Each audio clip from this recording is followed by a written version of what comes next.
I think so much has transpired since my first role in I'ma Get You Sucker. That was me in my infancy stage. And I think that was the audience. You know, you're talking about 1985.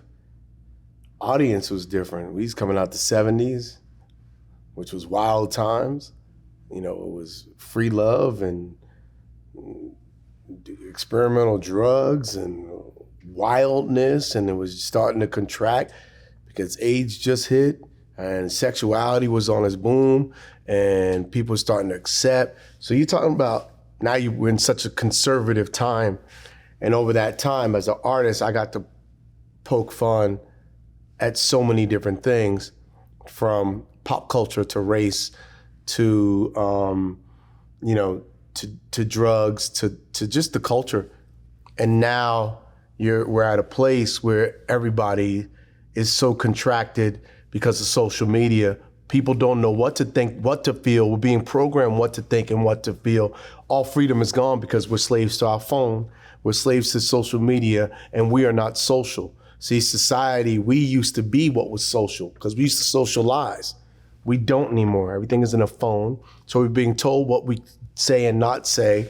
And I think for me as an artist, I'm probably the loudest that I've ever been because I'm at a point in my life, still in my infancy, like, I don't know what y'all talking about, but yeah, I'm all that. I'm gonna say what I gotta say, and y'all gonna feel how you gonna feel.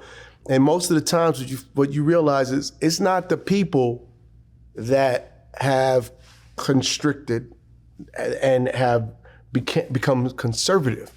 It's the media and the social media that is informing the people what they need to be.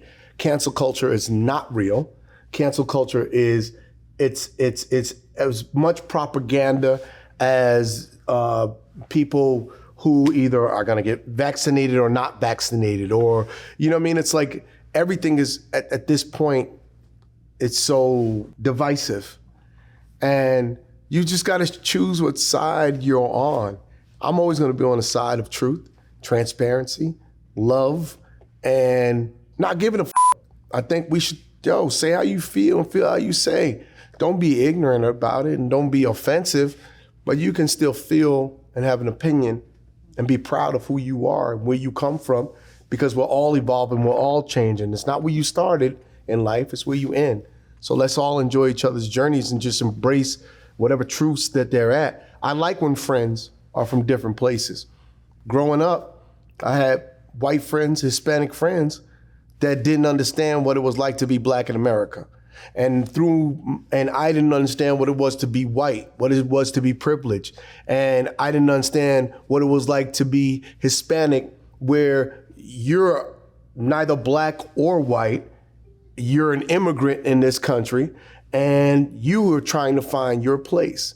It's good that we're different. It's good to learn. We are not robots that should all have the same opinions. I'm sorry, I don't know what planet people want to live on, but that's not the earth I come from, and that's not the one I'm gonna live on. So I feel like as an artist, the well is so deep for me to explore, like I always have. You know what I mean? I know how to tell a joke. We've been telling jokes. And Living Color, all we did was make fun of every culture. And that was everybody on our block. And that was some of the people in our family. But we're equal opportunity offenders. We make fun of black people, white people, Hispanic people, Asian people, handicapped people. That's what we do. But we know how to tell a joke in a way. You know why white chicks, these conservatives been called, not conservatives, the conservatives been calling to make us apologize for white chicks for so long. And they could suck a big rotten dick. No, why? Because I'm not apologizing for a good joke. See, you can't compare Watermelon Man or any of these movies to a movie like White Chicks. Why? Because it's offensive and black people didn't find that shit funny, right? So therefore, we ain't gonna like it. We ain't gonna smile about it. A good joke, the people you're making fun of laugh the loudest. You know who's the biggest audience for White Chicks? White chicks. So therefore, I'm not apologizing. Tweets, shit was hilarious, and I'm gonna do a sequel. I'm not. It's too much work. But listen, I'm not. But you get what I'm saying? Hey, it's Christal Jordan, and I'm here at Center Stage in Atlanta, Georgia. Super excited because tonight Marlon Wayans is returning to comedy, and the cameras are here, so we get a chance to see all of that. We've been celebrating Marlon all week with this rolling out cover, but tonight we're here for his comedy return. Center Stage in Atlanta, Georgia. It's all about God Loves Me with Marlon Wayans. You can cancel people for what they do in their personal life that is criminal. That's stuff you can cancel people for. You can't cancel me for a joke. You can't cancel me for a project. You can't cancel me for an opinion. And if you do, you wasn't my fan to begin with. So therefore, I'm not concerned with you. My audience, if I do a show and I make 989 people laugh out of 1,000, and 11 don't laugh. Well, those are 11 sensitive ass people, and I hope that on the next one you could join us. But I'm not gonna change that joke. Now, if I tell a joke and 989 people walk out and 11 people sit there and stay, I may want to tweak that. It's offensive. So I think my constituents, colleagues, and peers, we're not succumbing to any of these, to the cancel culture, because it's our job in these times as artists, and I don't care if it's a comedian, a singer, a rapper, I don't care what you are, a writer, a producer, we have a job in terms of the preservation and the evolution of society. That is our job, is to push the envelope, to make people think, to make people feel, to spark revolution, to change, and not in the violent way, but in the artistically violent way, to be that brave to say this because nobody else is. And I'm going to live there as an artist, and I will always live there. And if I'm ever canceled, I don't give a f***. Whatever audience I got, that's who I'm making my art form for. If I got 11 people in the audience, that's fine with me. As long as they real and I can say what I want to say and they with me, that's called a faithful audience. So I'm with that. I'm not after the 1 or 2 people that walk out my show. Bye, hope you get home safe.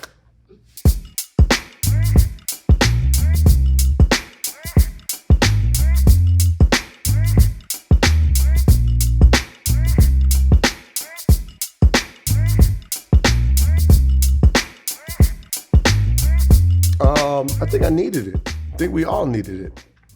I personally needed it. I was losing my mind. I lost my mama.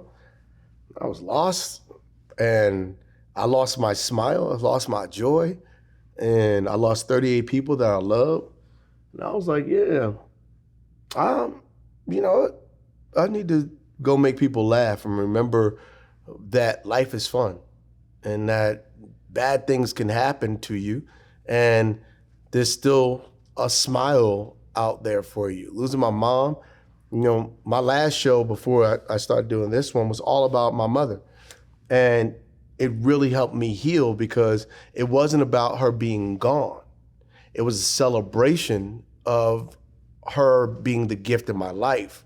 She was my smile. So like that reminded me that, she's never gone. She's right here with me. That's why there's that empty seat. I hear her more now than I used to. And, I think we all need that. We all need a smile. And that's my job. My job is like a fireman not being able to go out and fight fires. That's his joy. That's what he loves to do. He loves to rescue people in those hot situations and put his life on the line. That's what he was raised to do. That's what he dreamt. Believe it or not, people dream to do that type of stuff. I dreamt to do this. I am an angel and a deliverer of smiles. And so therefore I have to make sure that I take care of my smile, because my genuine smile helps other people genuinely smile. And when I'm gone, I will have all these great projects that I've done to remind them, I don't care how bad your day is, to smile. And I've done that. And that's why I'm so desperate on screen. People, he overacting, he over the top. He do anything for a laugh. Yeah, you're damn right. I would do anything to make you smile. And there's nothing wrong with that, because that's my job. I think I was raised in love in this industry. My brother created, a work environment for me that was safe and taught me so much and taught so many so much. Keenan was a great teacher. And I just took that baton and I followed what he started, which is, not every environment in Hollywood has to be toxic, that it can be a safe place. I got 5 sisters, a mother I adore, a daughter I love, and I want them to feel safe. Like we can laugh, we can have a good time, and especially beautiful women. Women are beautiful, but that shouldn't be the only thing that a man supports or chases or fuels. It's like, great, yeah, you are beautiful. Great, wonderful buttocks. But what about this talent though? What about that writing? What about this? Yeah. You're gonna have that. And do that, go to the gym, go be your best you. I don't want even you to remember that you got that. Go work on your writing, go work on your producing, go work on your art, go work on your person. You know what I mean? Like my friends, I could do a karaoke weekend and we just have nothing but a good time. It's not like a toxic, crazy environment. I don't surround myself with like bad people. And when I do, my good people be like, that person gotta go. I just think it's how you raise, and I love and adore my mother. And so I make it a point to at least honor women in that way, because I know what my mother would tell me is appropriate or inappropriate behavior. And so I don't have to second guess or question. I've been so good and my friends love me so much, beyond Essence and Brescia, who I nurture them, they on my set. I tell Brescia, I'll sit her in my kitchen and talk to her soul like, you ain't doing enough. You better than that. No, because you are that bride. You are that woman. You are that next. You are the Beyonce of comedy. I need you to do the work. Essence, you need to do more than just act. You will do amazing actress, amazing. But what about your writing? What about your producing? What about that part? You know what I mean? When they're going through relationship stuff, I'm their brother. Talk to me. They lose their daddy or their mama. I'm there with a hug. I'm there with flowers. I'm there with the best cognac. What you drinking, sis? What you doing? And they're there for me.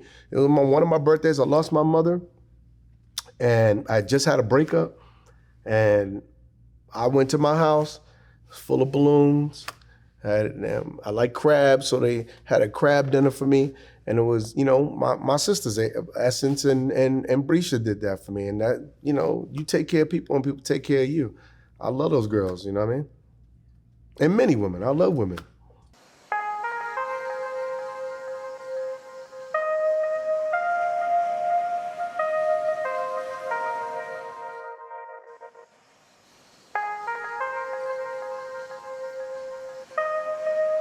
Rolling out, bang, bang, let's get it. It's gonna be great.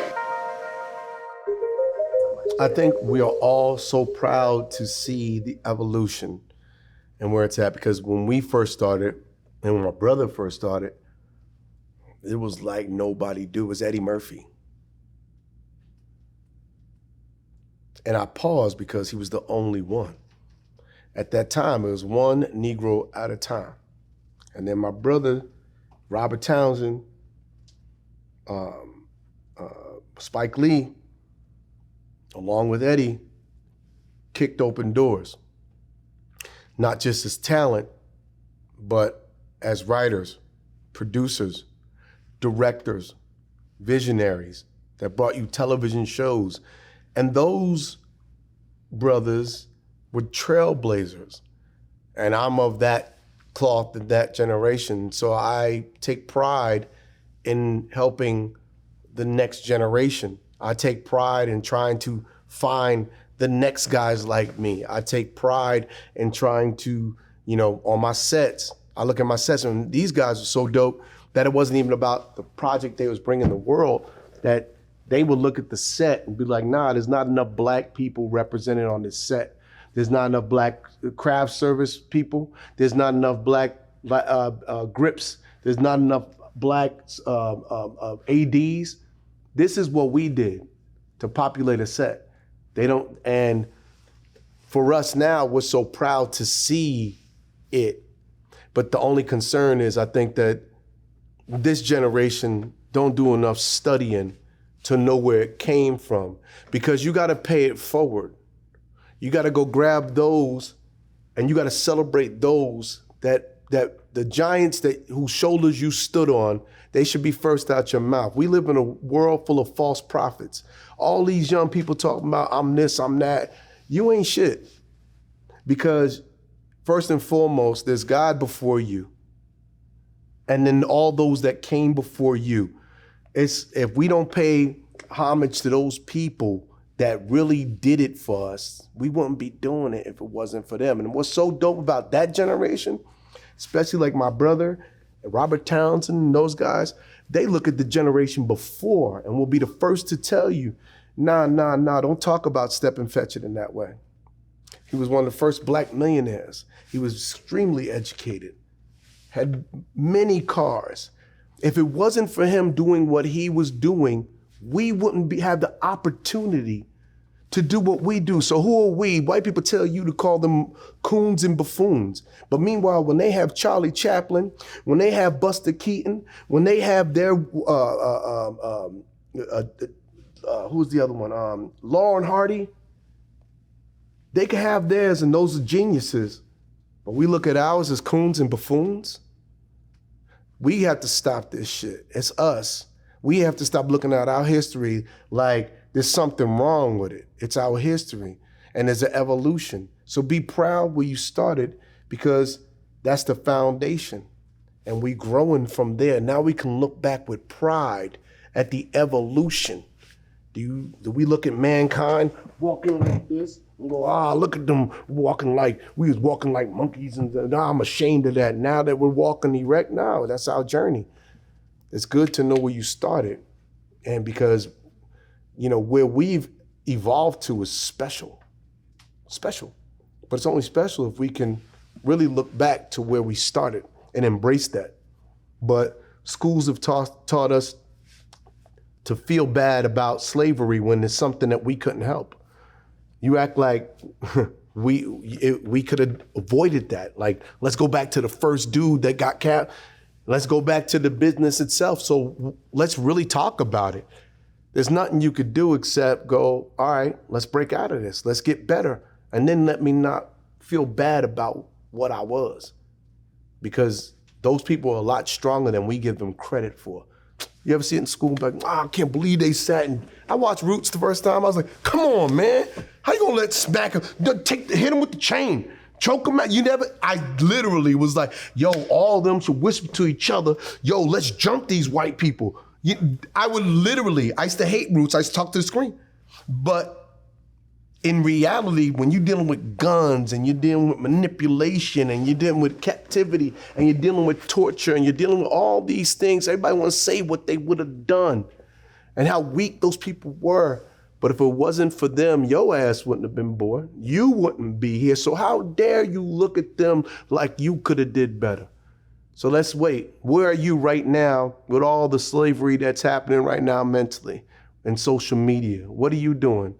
Because the shit that you ain't going through that, and you ain't even showing up for yourself now. So hush, be proud. Be proud to be black, be proud of your journey, be proud of your culture, be proud of your heroes, be proud of the pioneers. And then you can actually grow to be something.